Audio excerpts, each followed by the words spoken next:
Hello बच्चों। तो आज हम फिर से आप लोगों के लिए एक नई क्लास लेके आए हैं। और जैसे बच्चों ने मुझसे क्यूरी की कि सर थोड़ा सा हमें ये टॉपिक है, इसको थोड़ा समझ में नहीं आ रहा तो समझा दो। तो मेरे पास में जो टाइम था तो मैंने सोचा क्यों ना एक छोटी सी वीडियो क्लिप बना दी जाए, जिससे क्या जो भी मेरे स्टूडेंट्स हैं, विद्यार्थी हैं और आप सभी मुझे देख रहे हो तो आप सब इसका एडवांटेज ले सकें। ठीक है ना। तो आज है जो टॉपिक है बच्चों लिया कि कहा कि सर जो मैग्नेट होती है, क्या होती है? मैग्नेट। इस मैग्नेट में मैग्नेटिक फील्ड क्या होता है? Magnetic field. तो मैग्नेटिक फील्ड है क्या चीज? तो देखो बच्चों, मैग्नेटिक फील्ड जैसा कि नाम से पता चल रहा है कि मैग्नेटिक फील्ड, फील्ड का मतलब होता है कि वह एरिया जो चुंबक के होने का अनुभव पैदा करे। चुंबक के होने का अनुभव का मतलब है कि मैग्नेट जो है वह क्या करती है? अट्रैक्ट या रिपल्स। तो जब इस प्रकार का जो अनुभव है, बोल सकते हैं फीलिंग्स है, वो अगर पैदा करती है तो वो क्या कहलाती है? आपकी मैग्नेटिक फील्ड। तो बोल सकते हैं अपन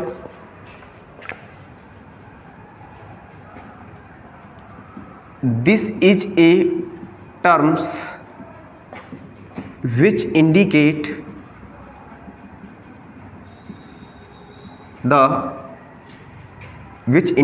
the feelings attract or repulse around the magnet. This is a terms which indicate the feelings attract or repulse around the magnet, not magnetic field. तो मैंने क्या कहा बच्चों? ये एक शब्द है जो ये बताता है कि चुंबक के चारों ओर क्या है? या तो आकर्षण या प्रतिकर्षण है, उसको महसूस कराता वो क्या कहलाता है? आपका मैग्नेटिक फील्ड कहलाता है। मैग्नेटिक फील्ड जो होता है बच्चों, इट्स डिनोटेड बाय बीट। किससे व्यक्त किया जाता है? बी से। ठीक है ना। Units tesla, weber per metre square, और एक होती है बच्चों गॉस। ठीक है ना। एक टेस्ला बराबर होता है 1 वेबर पर मीटर स्क्वायर। ठीक है ना। और एक गॉस वगैरह बराबर होता है आपका 10⁻⁻⁴ टेस्ला। ठीक है ना बच्चों। तो इस तरीके से था आपका मैग्नेटिक फील्ड। ठीक है ना। तो मैग्नेटिक फील्ड क्या है? एक ऐसी टर्म्स है मैग्नेट में जो यह व्यक्त करती है कि मैग्नेट के चारों ओर, जो मैग्नेट होता है उस मैग्नेट के चारों ओर अट्रैक्ट या रिपल्स पैदा हो रहा है या नहीं हो रहा है, तो वह है आपका मैग्नेटिक फील्ड। और इस मैग्नेटिक फील्ड की यूनिट है, किससे डिनोट किया जाता है वो आपके सामने बताया हुआ है। अब मैं थोड़ा सा आगे की तरफ बढ़ते हुए हम थोड़ा सा और चर्चा करते हैं इस मैग्नेट से रिलेटेड। ठीक है ना बच्चों।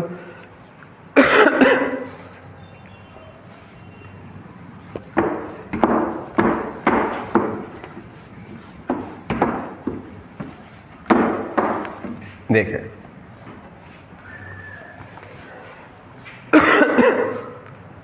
मैग्नेटिक फोर्स,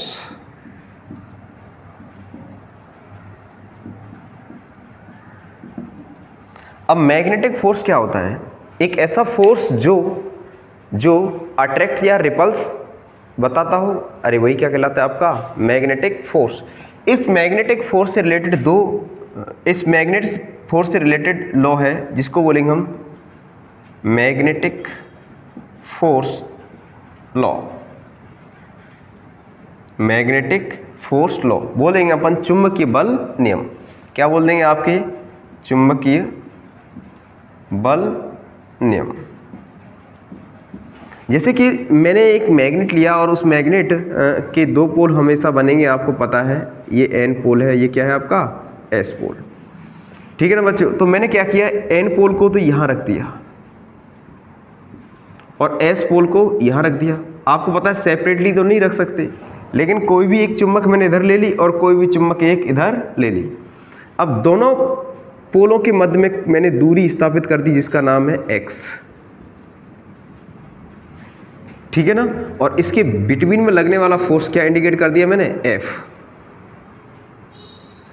अब बस यही चुंबकीय बल नियम बताता है कि अगर दो पोलों के मध्य लगने वाला जो फोर्स होगा, अब इस जो मैग्नेट जो होगी इसका जो बोल सकते हैं पोल स्ट्रेंथ M1 और इसकी क्या मान ली मैंने, M2, ठीक है ना। तो क्या कहता है कि अगर दो पोल पास पास हों लेकिन दूरी हो, उनकी कुछ न कुछ दूरी हो, बहुत कम दूरी हो, तो उनके मध्य जो लगने वाला जो फोर्स है, उनके बिटवीन लगने वाला फोर्स है वो क्या होगा।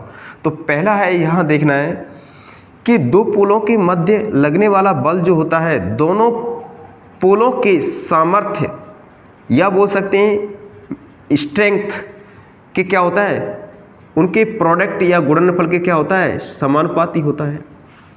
और यही बल जो होता है यह उनकी दूरी के क्या होता है, स्क्वायर के इनवर्सली होता है।